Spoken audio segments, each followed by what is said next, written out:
Hello, क्या? हाँ हाँ, मैं अभी आता हूँ। ठीक है। खन्ना साहब, पूना के फैक्ट्री में कुछ एक्सीडेंट हुआ है, आग लगी है और कुछ वर्करों के जान को खतरा हो सकता है, तो मुझे पूना जाना पड़ेगा। जा फौरन जाइए।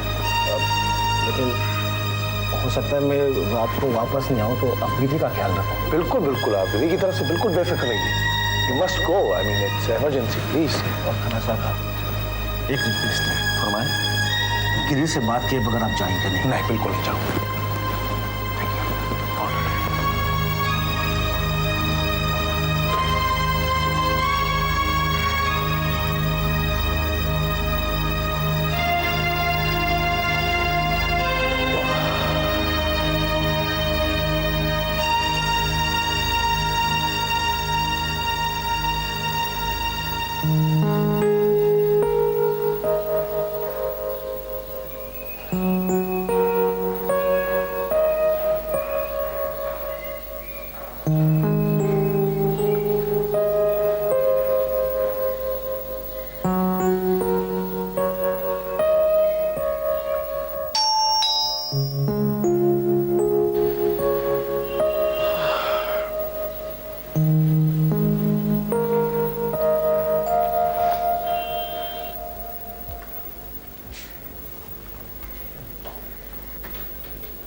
हेमा, विधि सो गई? नाना जी के पास है। नाना जी? जी।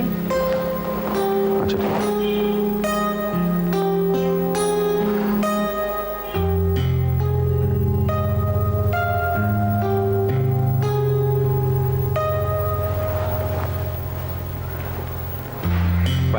जी तरफ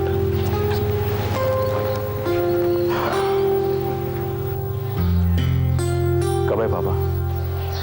मैं तो बेटा दोपहर को आ गया था, तुमने बड़ी देर कर दी।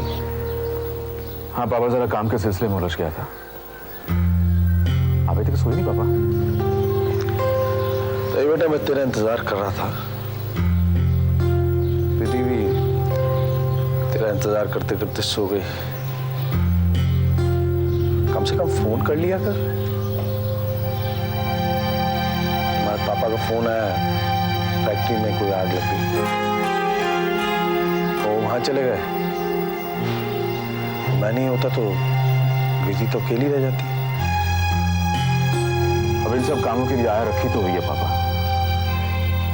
मुझे समझ में नहीं आता कि अगर किसी काम की वजह से मैं एक दिन लेट हो भी गया तो ऐसा कौन सा पहाड़ टूट पड़ा।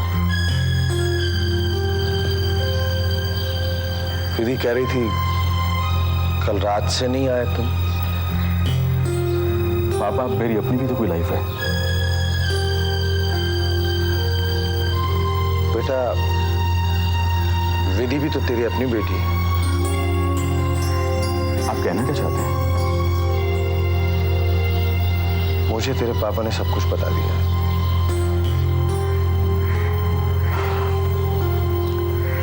आई एम ए लोनली पर्सन पापा। Can't I have somebody in my life?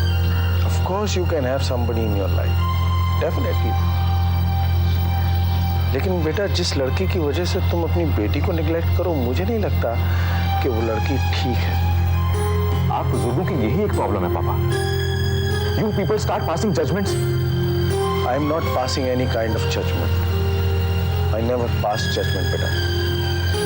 मैं सिर्फ इतना कह रहा हूं कि तुम अपनी खुशी के लिए विधि को निगलेक्ट नहीं करो। Oh God. देखो बेटा, ये जिंदगी।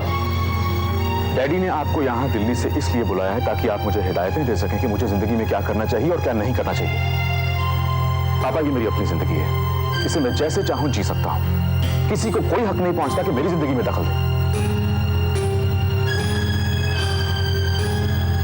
और इस बच्ची का क्या हो?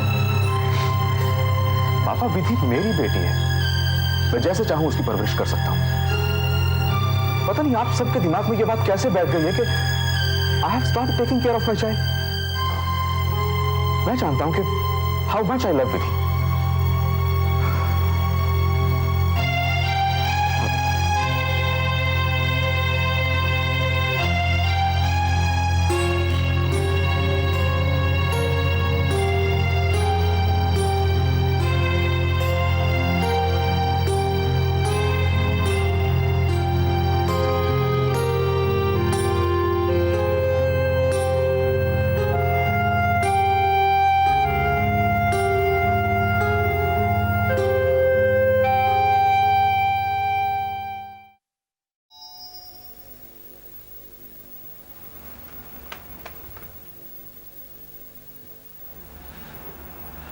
मेम साहब कहाँ हैं? हाँ अच्छा, तो जरा एक गिलास पानी पिलाना बेटा। करण आ गए? हाँ ये जीती रहो। अरे बाबा, मुझे पता ही अभी चला, वरना मैं खुद आ जाता आपको लेने। नहीं बेटा, it's all right, perfectly all right.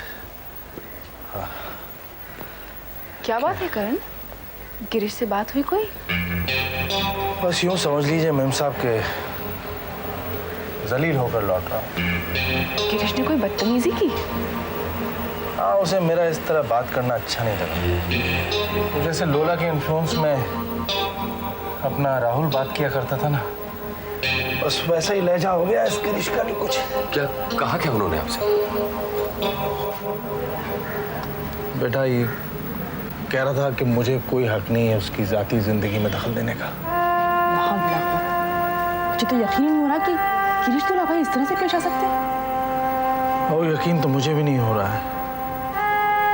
कितना अच्छा बच्चा था, इतनी इज्जत से पेश आया करता था। ये वो सच अ जेंटल सोल मैम साहब। How is he with Vidhi? Ma'am साहब, विधि की भी उसको कोई खास फिक्र नहीं है। जब मैं वहां पहुंचा तो वो बेचारी अकेली बैठी थी। फिर बाप का इंतजार करते करते मेरी गोद में सो गई। और मेरा ख्याल कोई 1:30 बजे आया है। हाँ, 1:30 बजे होंगे। It's a drastically changed man, ma'am साहब। पता नहीं क्या होगा। बस मुझे तो वो छोटी बच्ची की फिक्र है, विधि की। She's such a lonely child। पहले माँ चली गई, अब उससे बाप का प्यार भी छीन रहा है। विधि को हम यहाँ बुला ले? नहीं मैम साहब, ये नहीं हो सकता, क्योंकि देशमुख जी का सिर्फ एक ही तो सहारा है, विधि। वो उसके बगैर एक पल भी नहीं जी सकते। वैसे भी गिरीश भाई विधि को यहाँ भेजने के लिए राजी नहीं होंगे। क्यों राजी नहीं होंगे? उन्हें उसकी कौन सी फिक्र है? नहीं बहू, अली ठीक कह रहा है। बल्कि गिरीश ने भी मुझे कहा था कि मैं जैसे भी चाहूँ अपनी बेटी की देखभाल करूँ। You have no business to meddle in our affair। ये तो बड़ी अजीब सी उलझन हो गई बाबा, लेकिन इसका कोई ना कोई हल तो होगा। बेटा, अगर इसका कोई हल है तो रब ही जानता है। मुझे तो कुछ समझ में नहीं आता।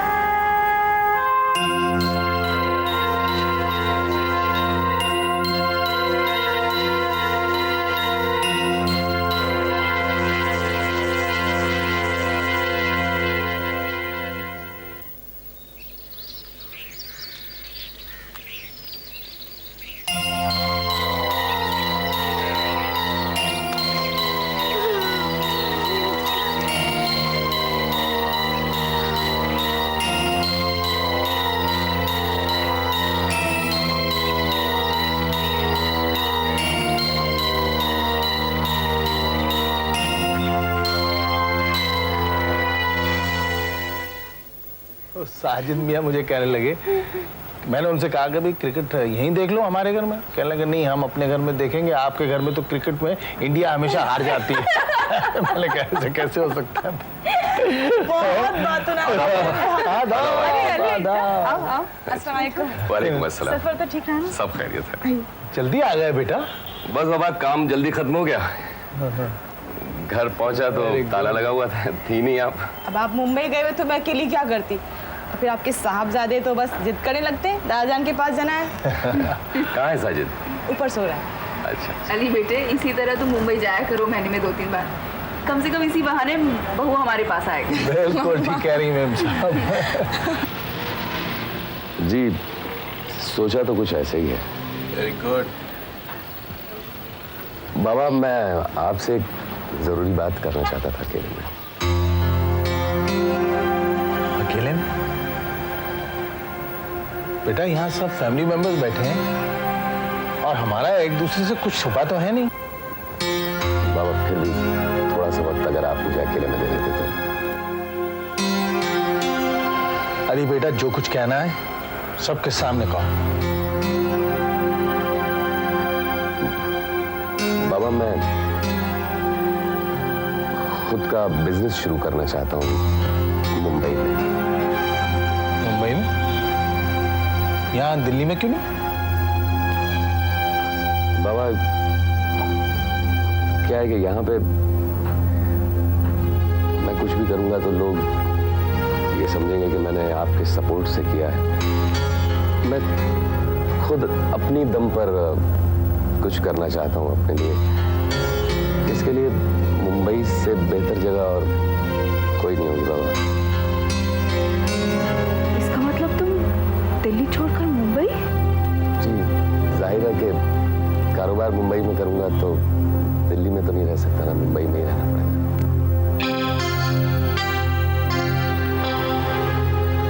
तो यहाँ जो कारोबार है उसे कौन संभालेगा?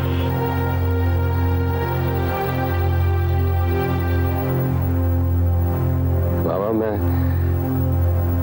कब तक आपके कारोबार के लिए अपने प्रॉस्पेक्ट्स को नजरअंदाज करता रहूंगा?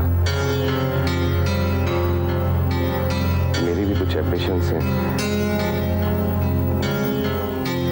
मुझे एक अपॉर्चुनिटी मिल रही है, मैं नहीं चाहता कि मेरे हाथ से निकल जाए।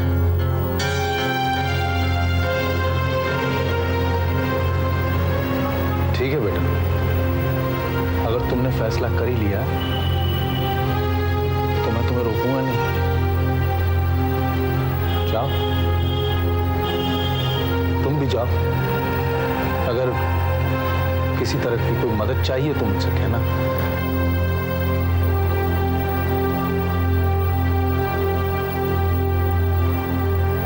बाबा आप मेरी मदद करना ही चाहते हैं तो मुझे मेरा हिस्सा दे दीजिए।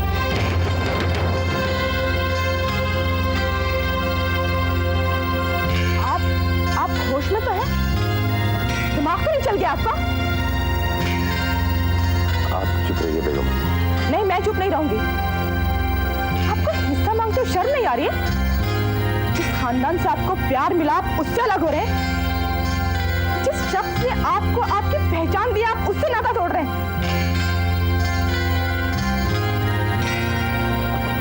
बेगम आप चुप रहे तो बेहतर होगा। ये मेरे और बाबा के बीच का मामला है। नहीं, ये आपके और बाबा के बीच का मामला नहीं, ये आपके और हम सब के बीच का मामला है। मतलब ये कि अगर आप अपना हिस्सा लेके अलग होना चाहते हैं तो शौक से जाइए, लेकिन मैं आपके साथ नहीं चाहती। मैं यहीं रहूंगी बाबा और मामा के साथ। तुम ऐसा नहीं कर सकती, तुम मेरी बीवी हो। आप चाहे तो वो 3 लफ्ज इस्तेमाल कर सकते हैं, 3 बार तलाक। चुप, बात को इतना बढ़ाने की जरूरत नहीं। बाबा अपनी बहू से कह दीजिए कि अगर उन्हें तलाक चाहिए तो मैं उन्हें वो भी देने के लिए तैयार हूं, लेकिन मुझे मुंबई जाने से कोई नहीं रोक सकता। ये मैं फैसला कर चुका हूं। मुझे बस मेरा हिस्सा दे दें।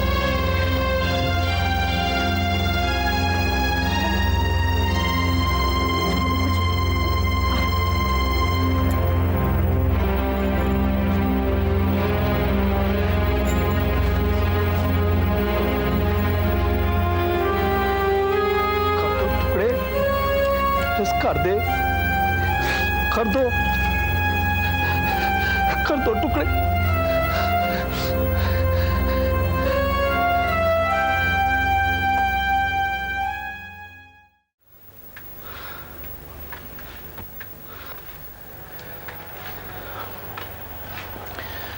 औलाद की तरफ से मेम साहब जितने तजुर्बे मुझे हुए ना, किसी बाप को नहीं हुए होंगे।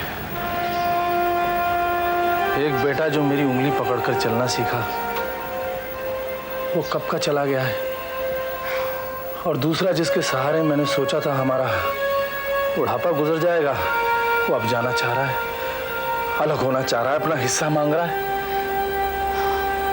I know what you're going through, Karan. I know how hurt you are. लेकिन इस तरह दुखी होने से कोई फायदा नहीं है, क्योंकि कोई लाख दुखी हो ले, लेकिन हकीकत तो नहीं बदल सकती, उसकी नीयत तो नहीं बदल सकती। आप ठीक कहती हैं मेम साहब, अली की नीयत हमारी जिंदगी की कड़वी हकीकत ही तो है। करण, इस तरह निराश मत हो जाओ। नहीं मेम साहब, मैं निराश नहीं हो रहा। मैं तो सिर्फ ये सोच रहा हूं कि ये सब हमारे साथ ही क्यों होता है। आई डोंट नो करण, मुझे वाकई मालूम नहीं है, बट दिस टू शैल पास। ये हादसा भी वाकई बनकर गुजर जाएगा, लेकिन तुम मत टूटना। नहीं मैम साहब, मैं टूटने वाला नहीं हूं। जिंदगी में एक ही बात तो सीखी है मैंने, एक्सेप्टेंस। राहुल ने जो कुछ मेरे साथ किया मैंने एक्सेप्ट कर लिया। अब अली जो मेरे साथ करेगा मैं एक्सेप्ट कर लूंगा। सब कुछ दे दूंगा उसे, जो कुछ चाहिए सब दे दूंगा उसे, और जाहिर भी नहीं होने दूंगा कि legally nothing belongs to him, nothing.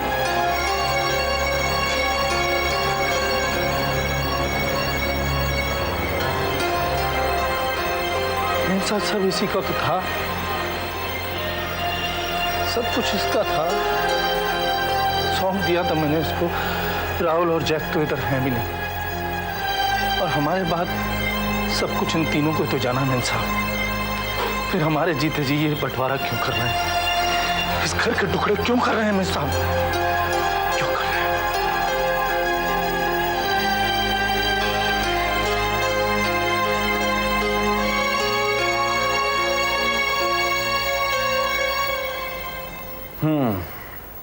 तो इसका मतलब ये हुआ अली भाई, आप डिसाइड कर चुके हैं कि अब आप मुंबई में ही रहेंगे?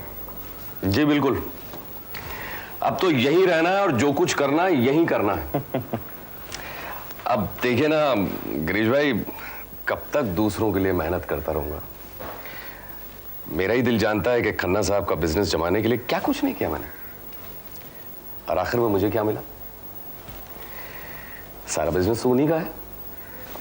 In the and he is the one who owns everything. Obviously इसीलिए मैंने सोचा कि जो मेहनत मैं दूसरों के लिए करता रहा हूं, क्यों ना खुद के लिए करूं। भाई खुद के बिजनेस की बात ही कुछ और है। क्या कहते हैं आप? अरे एंजेला जी, कहाँ हैं आप? भाई आज मैं इन जनाब से मिलने नहीं, आपसे मिलने के लिए आया हूं, और आप हैं क्या बिजी? थोड़ी देर हमारे साथ भी बैठिए। अजी आप पहली बार हमारे घर आए हैं, बगैर कुछ खिलाए तो आपको जाने नहीं दूंगी। That's right. जी पहली बार तो आया हूं, लेकिन आखिरी बार नहीं आया हूं। अब तो आपके शहर का बाशिंदा हो गया हूं, आना जाना लगा ही रहेगा। Excuse me. दीजिए साहब, चलो। हेलो, हाय विधि बेटे, how are you? Fine. So when are you coming home? And we must go to Essel world next Sunday. Yes, yes, your papa's here. Just a minute.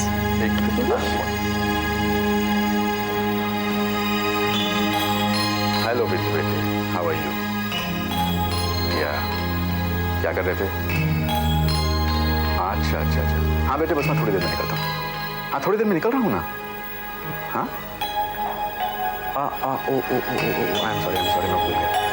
Okay okay, हाँ बाबा, I am doing. या bye, take care. हाँ अली भाई, please मुझे माफ कीजिएगा, मुझे जरा निकलना होगा।